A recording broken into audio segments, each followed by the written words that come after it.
We're gonna be flipping this 2004 Suzuki RM125, and I'm gonna show you exactly how I did it from start to finish.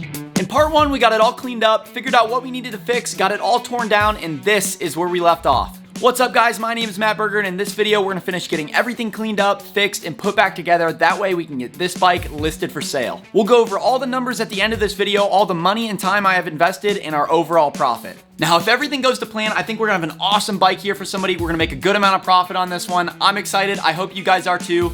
Let's jump into it and find out.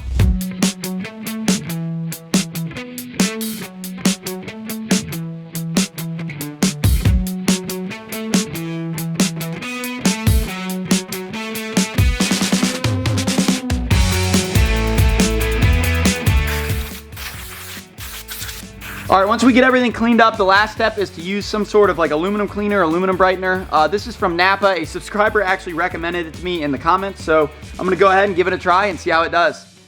Look at that. That stuff is incredible. Looks like I just vapor honed this thing. This thing looks awesome. I think these parts turned out awesome. They cleaned up really nice.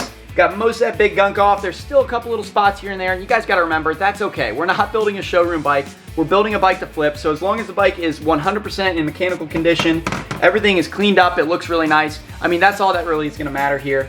This pipe has definitely seen better days. There's a lot of this kind of rust on here. It's losing some of the paint. It's not dented up too bad at all, so what we're gonna do, we're gonna wire wheel it up, kind of scuff it off, get most of this stuff off of here. That way we've got a nice surface.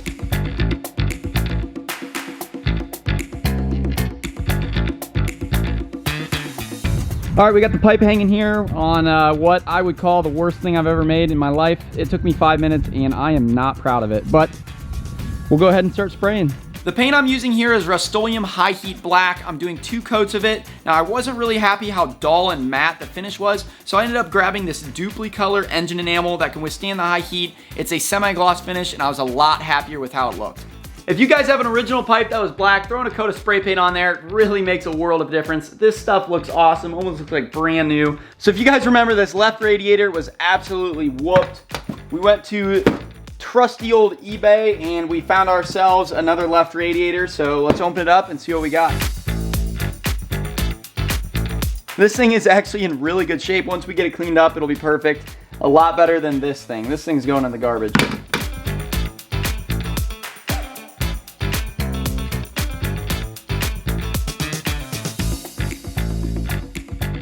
All right, next I want to take a look at the seat cover. It's ripped in the back here. These Flu Designs ones are just kind of cheap. So we're gonna go ahead and take a flathead screwdriver, work all the way around. I know it's tedious, but we gotta pop all these staples off. I like to use a air stapler. I've used the hand ones and just way too tedious.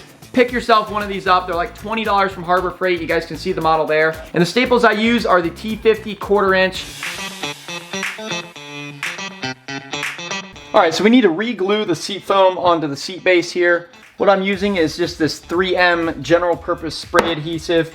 So we're just gonna go ahead and cake it on here and then go ahead and set the foam on the seat, hold it down, let it set, and then we'll be able to put the seat cover on. All right, so I just tried putting on this Neutron seat cover and I do not recommend this. It just did not fit right. I couldn't get it to stretch. I couldn't get the creases out. It tore up here at the top when I was trying to get it on. Yeah, I did not have a good experience. So this thing is going in the garbage. I ordered an Attack, which is the Rocky Mountain brand. That should be here in a couple days, and we'll give that one a try.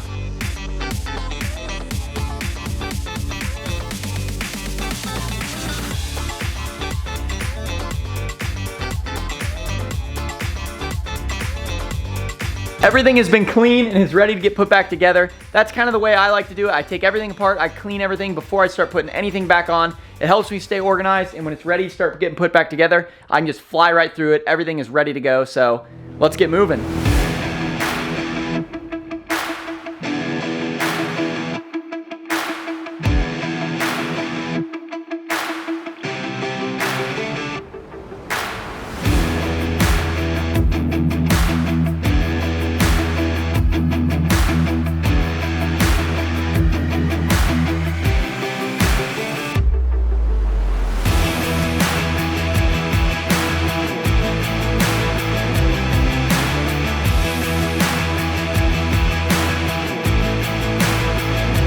I always install new pink OEM carb hoses. They're super cheap and give it a really clean look. Personally, I think buying a new air filter is way easier than spending the time cleaning up the old one that was in the bike when we bought it.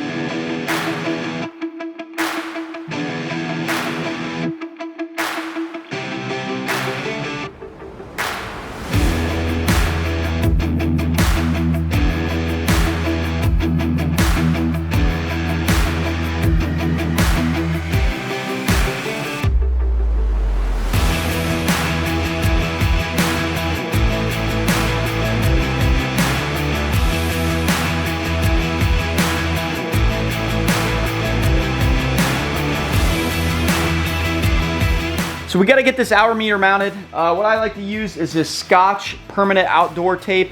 It's essentially just like the GoPro sticky tape. So we're going to put some on the back of here, and I like to put it right here. It's out of the way of the fork tubes. It doesn't hit, and I think this is just a really good spot.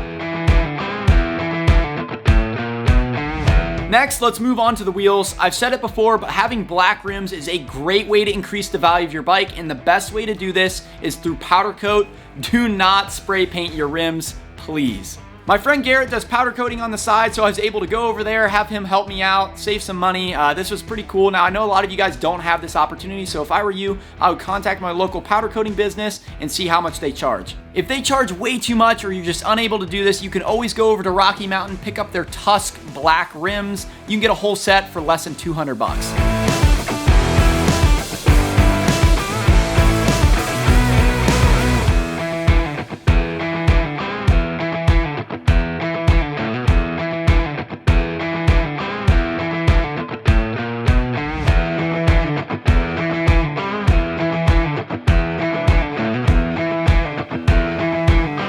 These things turned out great. I think we did a good job with the powder coating this time around. Let's start lacing these wheels up.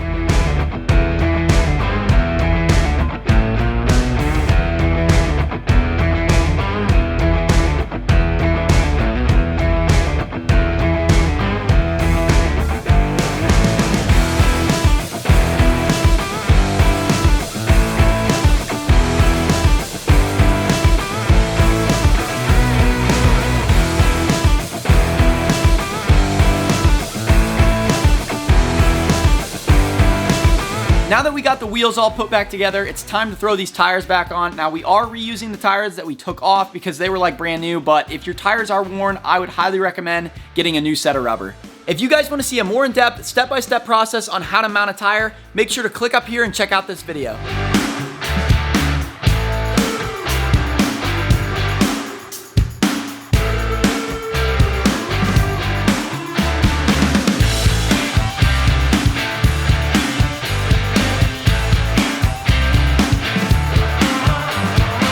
We are one step closer to getting this bike ready to sell. We got the wheels on here. I think it looks awesome.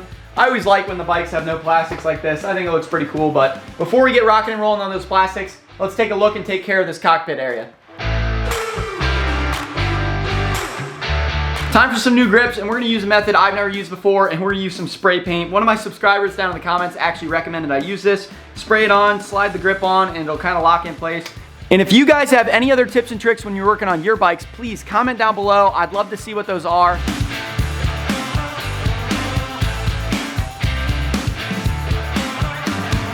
That actually worked really well. It slid right on, and man, it's already kind of like locked in there. I can only imagine it's gonna get, even stronger as it dries. I actually really liked that method, so I might start using that from now on.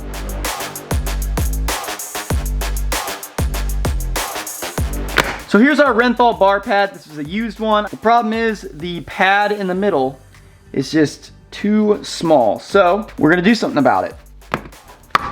Our custom bar pad. Am I proud of it? No. Will it work? Absolutely. Chopped it in half, took another little piece of bar pad as my spacer in the middle, and now I get my perfect length.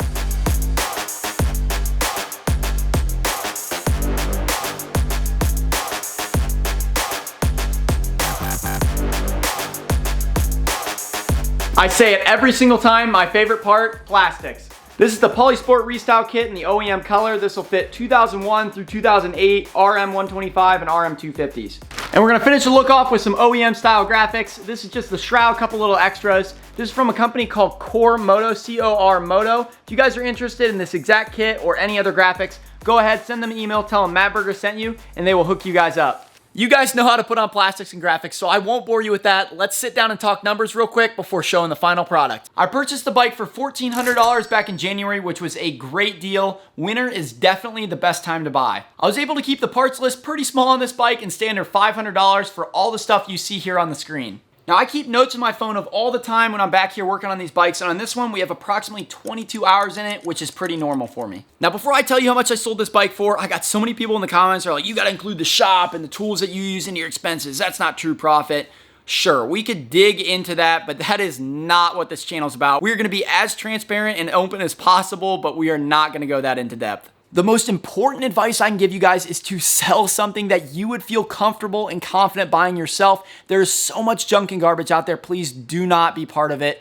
Honesty goes a long way. Be an honest buyer and honest seller. It will make the entire motocross community and the buy-sell community a better place because of it. Do unto others as you'd want done unto you. We've all been part of a crappy deal. Don't be that guy. $1,400 for the bike, $471 in parts. That's a total of $1,871. And we sold this bike for $3,600. That's a total profit of $1,728.97. This is by far my best flip yet. My goal is about $1,000 on each bike, and that blows it out of the water. Now, I know a lot of you guys like to divide the hours, so if you take that 22 hours, you divide it, that comes out to $78.59 per hour on this one, which is crazy. Best flip yet. Wait, you guys never even saw the bike.